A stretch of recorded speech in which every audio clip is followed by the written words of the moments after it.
भगवते वासुदेवाय। ओम नमो भगवते वासुदेवाय।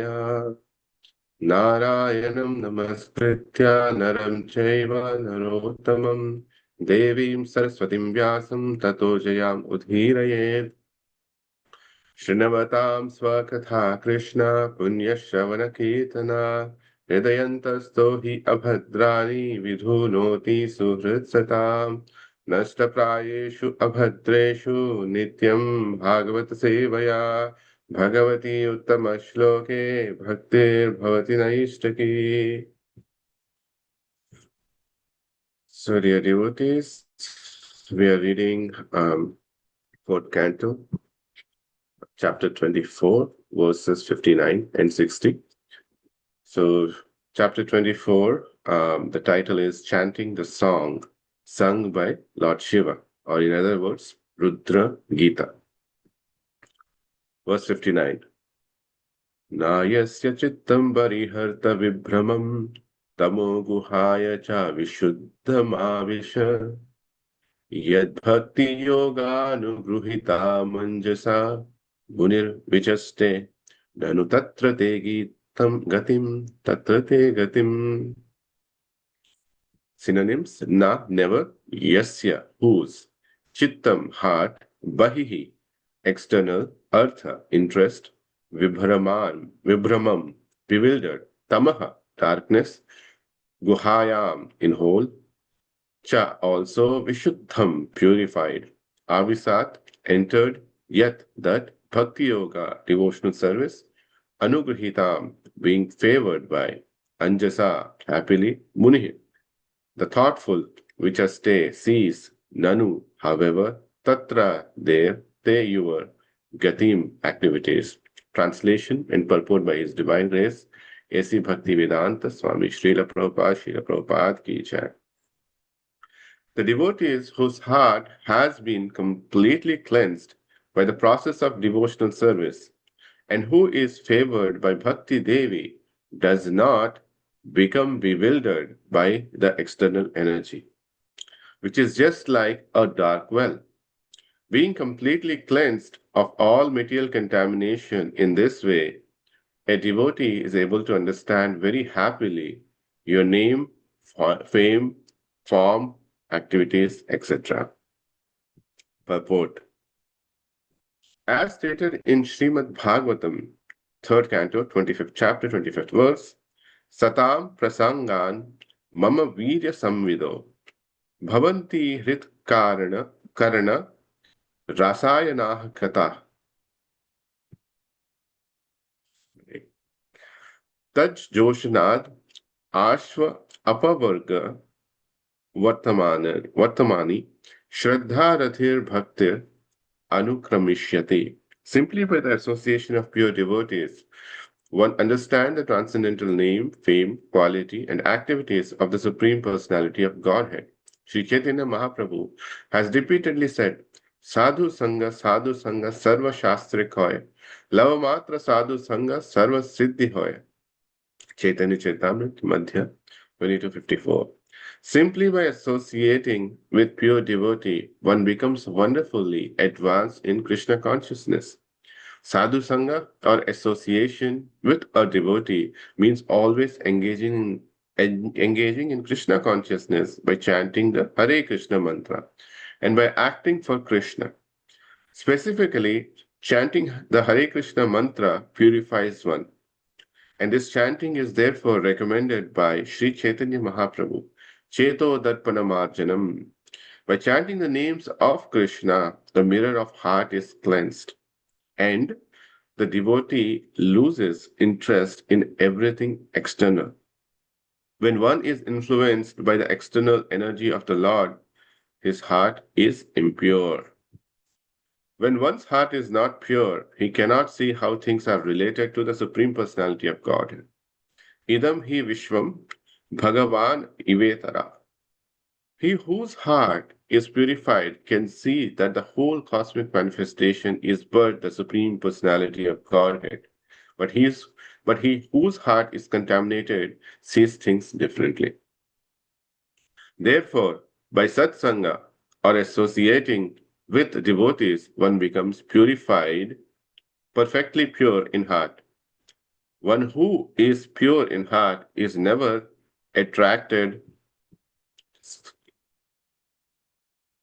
never attracted by the external energy, which urges the individual soul to try to dominate material nature. The pure heart of a devotee is never disturbed when he executes devotional service in the form of hearing, chanting, remembering, etc. In all, there, in all, there are 9 processes one can follow in the execution of devotional service. In any case, a pure-hearted devotee is never disturbed. The Bhakti Yoga process must be carried out by avoiding the 10 offenses one can commit while chanting the Maha Mantra and the 64 offenses one can commit while worshipping the deity. When a devotee strictly follows the rules and regulations, Bhakti Devi becomes very much satisfied with him, and at that time he is never disturbed by anything external. A devotee is also called a Muni. The word Muni means thoughtful. A devotee is as thoughtful as a non devotee is speculative. The non devotee's speculation is impure, but a pure devotee's thought thoughts are pure. Lord Kapila and Shukadeva Goswami are also called Muni, and Vyasadeva is addressed as Mahamuni. A devotee is addressed as Muni or thoughtful when he purely understands the Supreme Personality of Godhead. The conclusion is that when one's heart is purified by the association of devotees and by the avoidance of the offenses committed when chanting the worshipping the Lord, the transcendental name, form, and activities of the Lord are revealed by the Lord. Verse 60. Yatredam vyajyate vishvam vishwasmin vabhati yad tattvam brahma param jyotir akashamiva vistrutam. Translation. My dear devotee, the impersonal Brahman spreads everywhere like the sunshine or the sky. And that impersonal Brahman, which spreads throughout the universe and in which the entire universe is manifested, is you. Purport. In Vedic literature, it is said that everything is Brahman and nothing else. The whole cosmic manifestation rests on that Brahman effulgence. The impersonalists, however, cannot understand how such a huge cosmic manifestation can rest on a person. Thus, this inconceivable power of the Supreme Personality of Godhead is not understood by those impersonalists. Therefore, they are puzzled and always denying that absolute truth is a person. This is wrong impression is cleared by Lord Shiva himself, who says that impersonal Brahman, which is spread all over the universe, is nothing but the Supreme Lord himself. Here it is clearly said that the Lord is spread everywhere, just like the sunshine, by virtue of his Brahman feature. This example is very easy to understand. All the planetary systems are resting upon the sunshine, yet the sunshine and the source of sunshine are aloof from the planetary manifestation. Similarly, the sky or air is spread everywhere. Air is within a pot, but it also touches filthy places and sanctified places alike. In any case, the sky is uncontaminated. The sunshine also touches filthy places and sanctified places, and both are actually produced by the sun. But in any case, the sun is aloof from all filthy things. Similarly, the Lord exists everywhere. There are pious things and impious things, but in the Shastras, the pious things are described as the front of the Supreme Lord, whereas impious things are described as the back of the Supreme Personality of Godhead. In Bhagavad Gita 9.4, the Lord clearly says, Maya tatam idam sarvam jagad avyakta murtina matsthani sarvabhutani nachaham teshva avastita. By me, in my unmanifested form, This entire universe is pervaded. All beings are in me, but I am not in them. This verse of Bhagavad Gita explains that the Lord is spread everywhere by virtue of his Brahman feature. Everything rests in him, yet he is not there. The conclusion is that without bhakti yoga, without rendering devotional service to the Lord, even an impersonalist cannot understand the Brahma Tattva, the Brahman feature. In the Vedanta Sutra, it is stated, Atato Brahma Jigyasa. This means that Brahman, Paramatma, or Parabrahman should be understood. In Srimad Bhagavatam, also, the absolute truth is described as the one without a second, but he is realized in three features: impersonal Brahman, localized Paramatma, and the Supreme Personality of Godhead. The Supreme Personality of Godhead is the ultimate issue, and in this verse, Lord Shiva confirms that ultimately the absolute truth is a person. He clearly says, Tattvam Brahma Param Jyotir Akasham Iva Vistritam. Here is a common example. A successful businessman may have many factories and offices, and everything rests as on his orders. If someone says that the entire business rests on such and such a person, it does not mean that a person is bearing all the factories and offices on his head. Rather, it is understood that by his brain or his energetic expansion, the business is running without interruption. Similarly, it is the brain and energy of the Supreme Personality of Godhead that carry on the complete manifestation of this material and spiritual worlds. The philosophy of monism, explained here very clearly, adjusts itself to the fact that the supreme source of all energy is the supreme personality of Godhead, Krishna. This is described very clearly. It is also stated how the impersonal feature of Krishna can be understood. Rasoham, rasoham apsu kaunteya, prabhasmi shashi shuryayo, pranavaha sarva vedeshu, shabdaha ke paurusham nushu. Son of Kunti, Arjuna, I am the taste of water, the light of the sun and moon, the syllable Om in the Vedic mantras. I am the sound in ether and ability in man. Bhagavad Gita 7.8. In this way, Krishna can be understood as the mystic power in everything.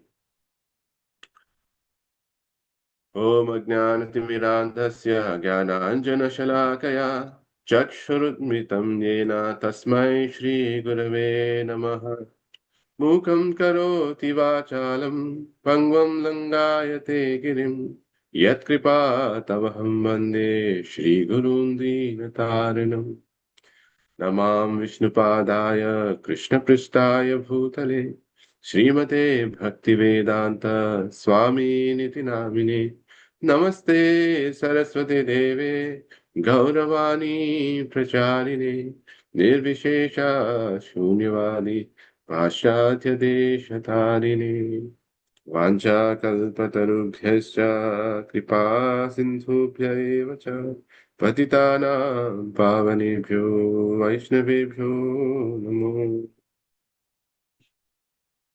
So I would like to seek blessings from all the Vaishnavas who are present here. Please empower me so that I can correctly present this topic in accordance with scriptural injunctions. This attempt can purify my mind and the heart and the listeners too. I collected a few points from the class given by His Holiness Lokanath and the listeners too. I collected a few points from the class given by His Holiness Lokanath Swami Maharaj. So, as we can see in the last few shlokas, right, Lord Shiva is talking about, he's actually, he's advising Prachetas, and during his advice, he actually sings his Rudra Gita, where he describes pretty much everything about the creation, who is Lord Krishna, what is his color, what is ornaments, how one actually achieves bhakti, like specifically in these two verses. And he also specifies how Lord Krishna is a Purusha. He is not something which is thought as a formless by the Advaitists. So it's kind of interesting, right?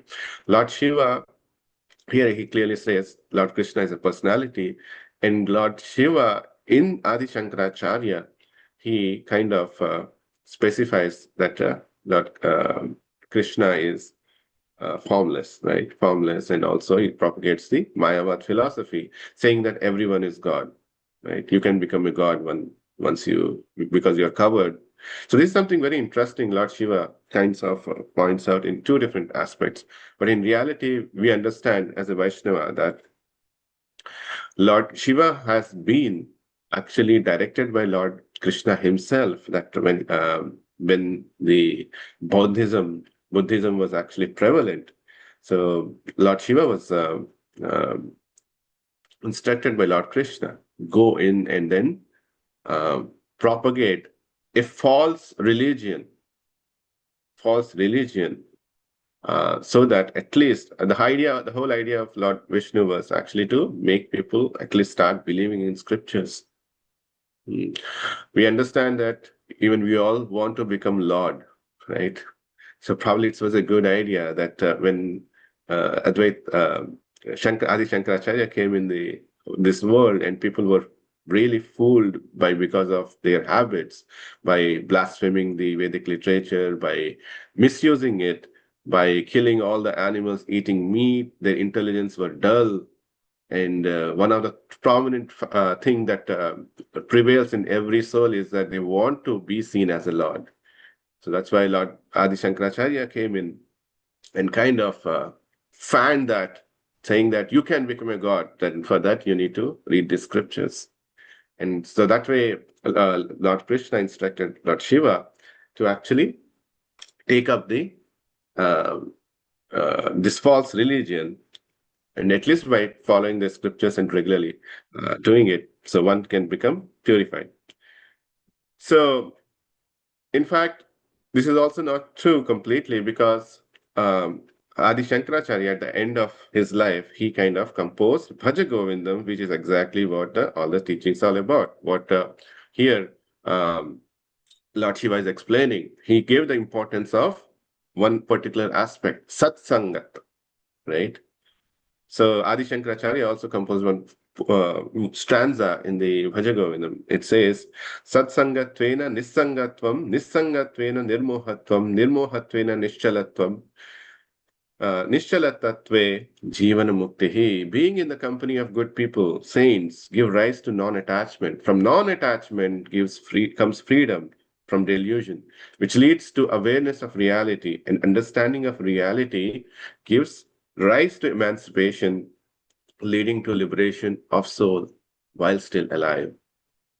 So that's exactly what Lord Shiva is also asking, interestingly, in this verse, that, oh Krishna, oh God, O Supreme Personality of Godhead, I have one desire. What is the desire? That I want to be in the association of your pure devotees. Why? Because they have a pure heart, pure love towards you. And during this process, I'm reminded of one of the words from Nectar of Devotion. Kleshagni Shubhada Moksha Laguta Krit Sudulabha Sandrananda Visheshatma Shri Krishna Karshini Chasa. So in this verse, um, similar to what it's described in the purport, so Rupa Goswami described the process of devotional service. When a devotee takes it up seriously, when he practices steadily, do um, the rules and regulations, follows the rules and regulations, do's and don'ts, what happens? The first thing happens, or the first two things happens, is the kleshagni and shubhada. Kleshagni means all your klesha, all your material sufferings are removed, and you are awarded the shubhada, or the auspiciousness. And as the devotee uh, raises to even better, starts and becomes more and more pure, what happens? The moksha lagutakrit and sudurlabha sandrananda visheshatma Shri Krishna akarshini. So at the bhava stage, moksha lagutakrit. So even the moksha becomes inferior thing, because it's not connected to Krishna. Anything that is not connected to Krishna, the devotee doesn't accept it. And it becomes very rare. And when one raised to the platform of the pure devotional service, where he becomes in the prema stage, Sandra Ananda Visheshatma. What it means, Sandra Ananda Vishesh. Like it's a special, blissful, it's a different, it's a Vishesh. Vishesh is like prominent, right? Something unique. So that is the blissfulness one experience in their heart, which is something that we cannot compare anywhere with this material happiness that we can think. And what happens with that? He attracts the Krishna, Lord Krishna himself. So that's why Lord Shiva is also stating the same thing. First, you be purified from all the material contamination through the steady practice of devotional service. And what happens then? What happens? You attract the Bhakti Devi. Bhakti Devi, or in turns, the devotees themselves, right? The devotees who have the pure bhakti can award the bhakti, and that's the only way we can progress in bhakti. So when we get awarded from the Bhakti Devi, recognized from the Bhakti Devi, obviously there are many characteristics. You don't get affected by any material things. You are happy, you are steady, you are peaceful at the heart because you believe that Krishna is all Avashya Rakshiva Krishna, right? And then you achieve Krishna. That's the supreme. So those are some of the points in short that I could understand. And obviously, the one of the thing which is again and again emphasized is that we have to be away from doing any aparads. So especially the 10 offenses that we chant every day. It's also mentioned that we have to meditate, become a muni, not like the non-devotees who are speculating rather than muni. What muni means is that you are actually seeing through the scriptures. You're introspecting and applying through the scriptures, not by our own speculation. And by following, being carefully avoiding these 10 offenses, as we know, even in the bhava stage, the only thing that can bring us back is the offenses. So by steady practice, we can actually progress to the pure devotional service. So thank you so much.